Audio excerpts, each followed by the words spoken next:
Hello friends, welcome to the lecture regarding precipitation. I am Professor Deepak Narayan Paitankar. I am going to deal with precipitation, its types and the necessary weather conditions prevalent for the precipitation in this particular lecture today. So let us start.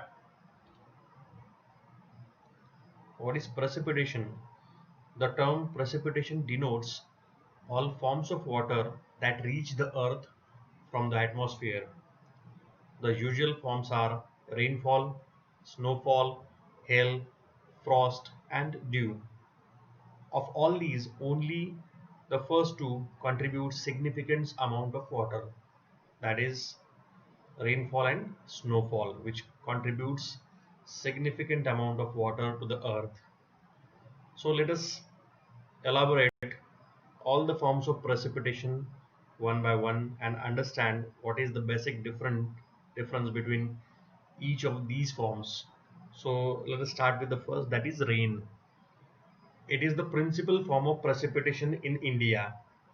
The term rainfall is used to describe precipitations in the form of water drops of sizes larger than 0.5 mm. The maximum size of raindrop is about 6 mm. Any drop larger in size than this tends to break up into drops of smaller sizes during its fall from the clouds. On the basis of its intensity, rainfall is classified as below. So there are three types of rainfalls, with light rain, moderate rain and heavy rain. So light rain, it is basically the rainfall in which the intensity of rainfall is from trace amount up to 2.5 mm per hour. In moderate rainfall, the intensity ranges from 2.5 mm per hour to 7.5 mm per hour. And in heavy rainfall, the intensity of rainfall is greater than 7.5 mm per hour. So intensity, it is the amount of rainfall falling on a particular area which is being measured by various devices, rain gauges, etc., that we are going to see in detail in later part. So second is snow. Second form of precipitation is snow. Snow is another important form of precipitation. Snow consists of ice crystals which usually combine to form flakes. When fresh snow has an initial density varying from 0.06 to 0.15 gram per centimeter cube, and it is usual to assume an average density of 0.1 gram per centimeter cube. In India, snow occurs only in the Himalayan regions. The third form of precipitation is a drizzle, a fine sprinkle of numerous water droplets of size less than 0.5 mm and intensity less than 1 mm per hour is known as drizzle. In this, the drops are so small that they appear to float in the air. Fourth is glaze. When rain or drizzle comes in contact with cold ground at around 0 degrees Celsius, the water drops freeze to form an ice coating called glaze or freezing rain. Fifth is the slit. It is frozen raindrops of transparent grains which form when rain falls through air at sub-freezing temperature. In Britain, slit denotes precipitation of snow and rain simultaneously. Next is the hail. It is a showery precipitation in the form of irregular pellets or lumps of ice of size more than 8 mm. These are bigger ones. Hail occurs in violent thunderstorms in which vertical currents are very strong. Now, after the Types of precipitation. There are several weather conditions or weather systems which are prevalent for this precipitation, which are causing the precipitation. For the formation of clouds and subsequent precipitation, it is necessary that most of air masses cool to form condensation. It is a prerequisite to form precipitation. This is normally accomplished by adiabatic cooling of moisture through a process of being lifted to higher altitudes. Some of the terms and processes connected with the weather systems associated with precipitation are given below. So first is the orographic precipitation. So let us understand what is meant by orographic precipitation. When an air mass encounters a topographic barrier, topographic means which is related to the structure associated with earth, for example like a mountain. So when an air mass encounters a topographic barrier, it may flow up and over it. This lifting results in cooling of the air mass and sets off precipitation.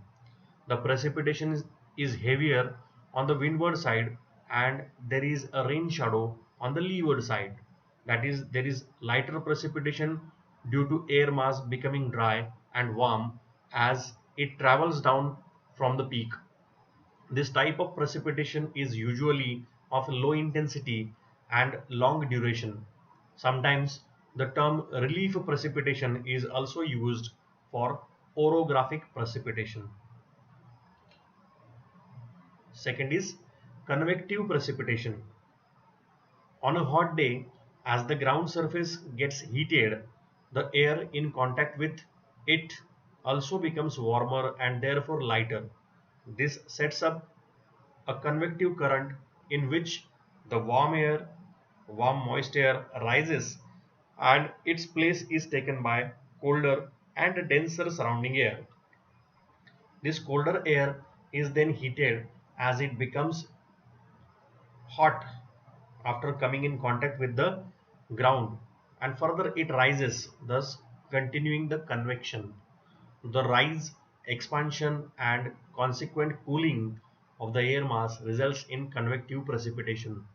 This type of precipitation is more common in hot and humid tropical areas and is of high intensity, generally accompanied by thunder or lightning. Third is the frontal precipitation. The surface, the surface of contact between air masses of different temperatures is known as a front.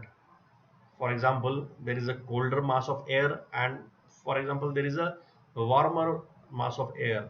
So when the surface of contact between the air masses of different temperature comes together, it is known as a front. If the cold air mass is moving into a warm air mass, it is called as a cold front, and if the warm air is moving into the colder air, it is called a warm front. In both the cases, the warmer air gets lifted above the front, causing cooling and precipitation. The frontal precipitation is generally of moderate to high intensity, with the cold fronts having more intense precipitation on a relatively smaller area and the warm fronts causing less intense but widespread precipitation.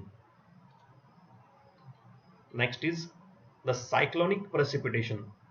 A cyclone is an area of low pressure with a circulatory motion, generally inward, of air around it.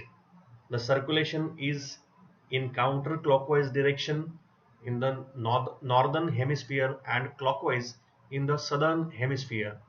The air converging into this low pressure area gets lifted and causes cyclonic precipitation. The smaller diameter cyclones up to about 1600 kilometer diameter have high velocity of wind and results in high precipitation, while the larger cyclones having diameter up to about 3200 kilometers cause widespread precipitation similar in nature to that of the frontal precipitation.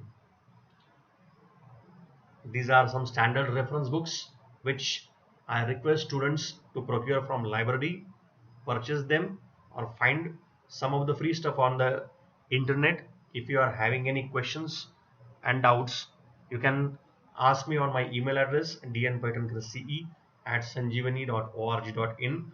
Do visit the YouTube channel Sanjeevani Sthapatya. Do visit the blog www.sanjeevanisthapathya.blogspot.com. Thank you. Happy learning.